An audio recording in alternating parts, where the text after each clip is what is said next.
The Rams are said to be done with Cam Akers. Dave Roberts will not be losing his job of micromanaging the Dodgers pitching staff. And UCLA leapfrogs USC in the National College Football Rankings by doing nothing. Hi, I'm James. This is your daily dose of sports and snark for the greatest sports city in the world, Los Angeles. This is Faithful Angelenos.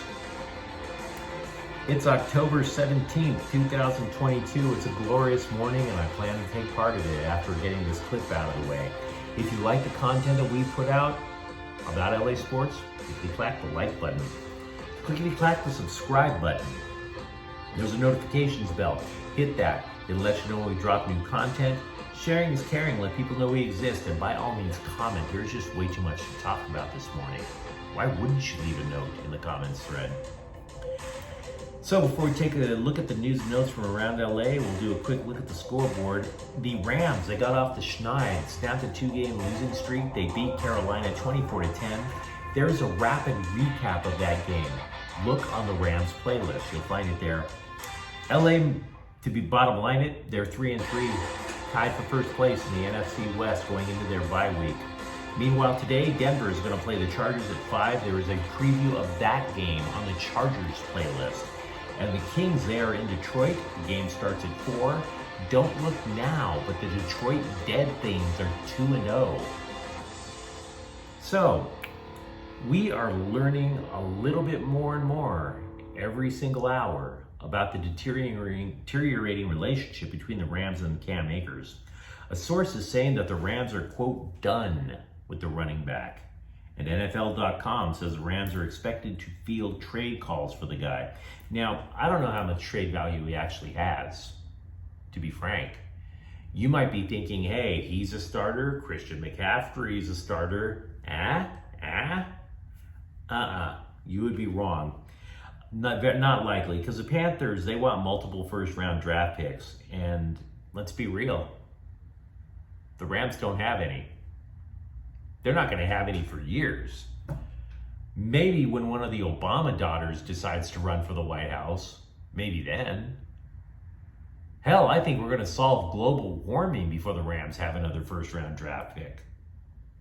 But back to Akers. Just to recap, he was sent home late last week, not due to injury, not for personal tragedy, but for philosophical differences with the coaching staff. And to be frank, I don't really want to choose sides too much in this one because I could see both sides. If you look at Cam Akers, he might be feeling a little unappreciated. He blew out his Achilles in training camp last year, busted his rear to make sure it was healthy enough to come back and play in the playoffs with LA, helped them win a ring. But if you look at it from Sean McVay's point of view, Akers just isn't putting up the numbers. He's not Todd Gurley revisited or reborn. It hasn't worked out that way. I mean, McVay earlier this year had said that he wanted to see Akers run with a sense of urgency. So it's been deteriorating over time. It's kind of similar to the way that McVay and Jared Goff got on each other's nerves after a while. At least it feels that way to me. Now you might be wondering how the Rams are going to adjust without having Cam Akers around. And if you looked at that Panthers game, honestly, they might be just fine. Because if you look at the Rams box scores from the first 5 games of the year, only 3 or 4 people carried the ball. 8 people carried the rock yesterday against the Carolina Panthers. There was versatility and poetry almost to the way the Rams were trying to run the ball. They were running reverses.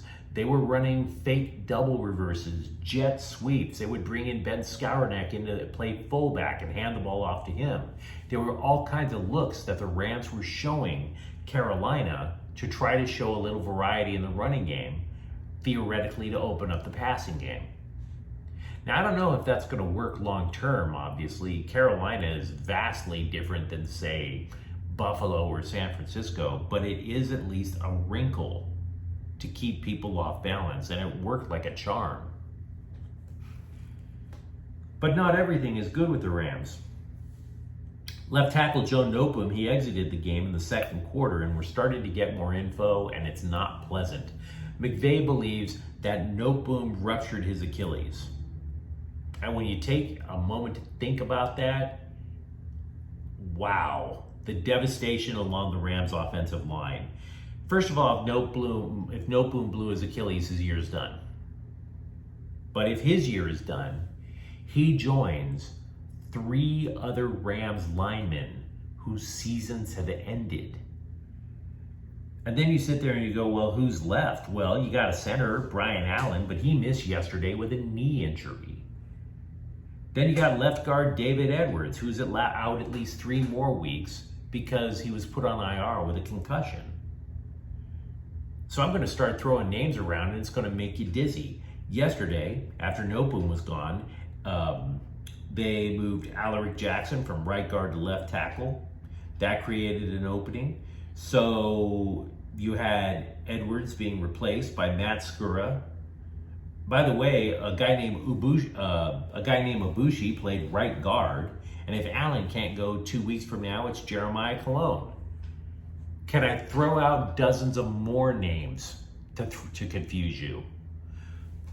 Let me simplify it. Noteboom started all 6 games, I should say, for the Rams this year. The other tackle started all 6 games. So now, what you're probably going to get if Noteboom is done for the year, you're going to have a 2nd string left tackle, a 3rd string left guard, 3rd string center, and the 5th string right guard. Wow. How the hell are you going to get continuity out of that? Straight and simple. That is a mess. An absolute mess. The LA Times reports that there will be no fall guy in the latest Dodgers postseason disaster. Dave Roberts, the undisputed master of the regular season, is expected to return. Now, Roberts has spent 7 years with the Dodgers, and as a Dodger manager, LA is 653 and 381 in the regular season. They've won 6 division titles. There are 3 trips to the World Series and 1 title. But if you really want to get upset, because as we all been barking about for the last few days, Dave Roberts has a tendency to pull starting pitchers a little too early in the playoffs. Tyler Anderson was pulled in that decisive Game 4 after pitching 5 shutout innings. He went on record saying he could have pitched 5 more. So yeah, not exactly a ringing endorsement of the Dodger way of doing things with the pitching staff. So now you go to the offseason, and I'm just going to give you a quick rundown of questions that the front office is going to have to face. Clayton Kershaw said he's leaning towards pitching next year, but he's a free agent. Could he retire a Dodger or not? What about shortstop? You could keep Trey Turner, but this is actually a terrific free agent class, so even if they lose Turner, they could possibly go after Darby Swanson, Xander Bogaerts, even known cheater Carlos Correa would be available. Cody Bellinger's up for arbitration. That's going to be a tough call. He is a homegrown, but if he is arbitration eligible, he could earn possibly $18 million, and he only hit .203 last year. Other free agents include Tyler Anderson and Andrew Heaney. Those starting pitchers, you would think they would get big pay raises combined last year. They only made $16.5 million. But assume for the moment that they leave along with Clayton Kershaw. Just assume it. That would be 60% of the rotation. I mean, and that's if you assume, hopefully, that Tony Gonsolin gets healthy, Dustin May gets healthy. Maybe those guys could fill in some of the gap. Other prospects would include Ryan Pepio, Andre Jackson, and Bobby Miller. So there could be a drastic change in the Dodgers roster next year. I hadn't even mentioned yet about the idea of Justin Turner. He's got a $16 million option that the team has the option to pick it up, not the player. If the team doesn't pick up his $16 million option, they could pay him a $2 million buyout. Crazy decisions for the Dodgers to have to make. By the way, Mookie Betts said LA failed to execute any kind of plan in the playoffs. I wonder if that means a hitting coach will be the scapegoat instead of the manager. Just thinking out loud.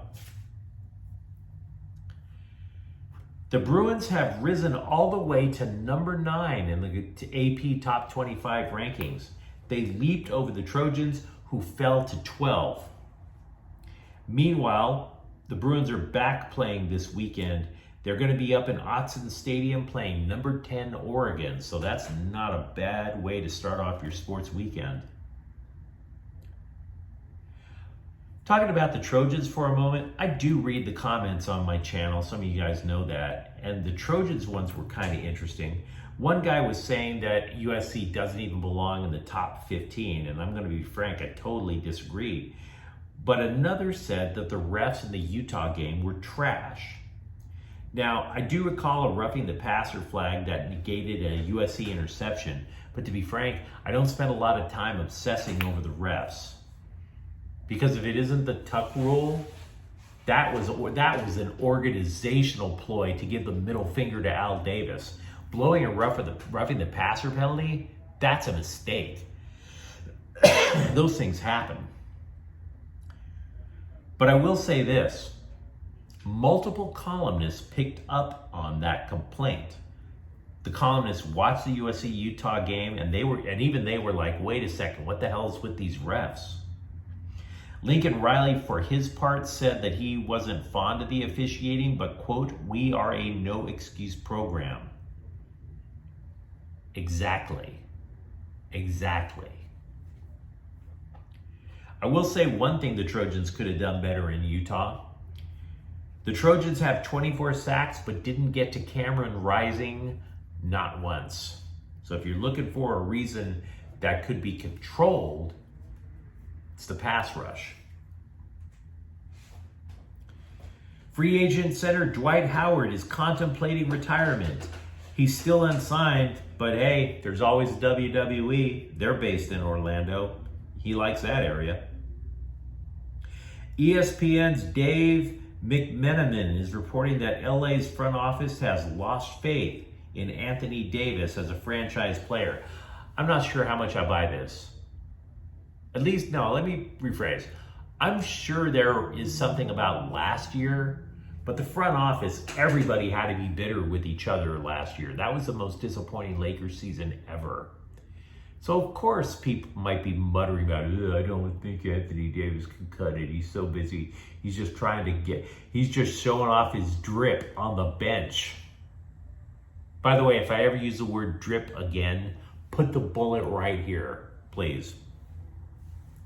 So yeah, that was last year, and people like to bitch when they lose. We're just simply going to have to wait and see if Darvin Ham's cult of personality is legit with AD.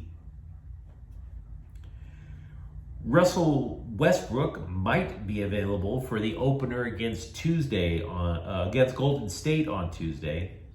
He allegedly suffered a hamstring injury Friday after playing just 5 minutes in a preseason game. The funny thing is that it was a tryout to see if he could handle the offense coming off the bench. Hey, you recall how the Broncos drafted UCLA tight end Greg Dulcich?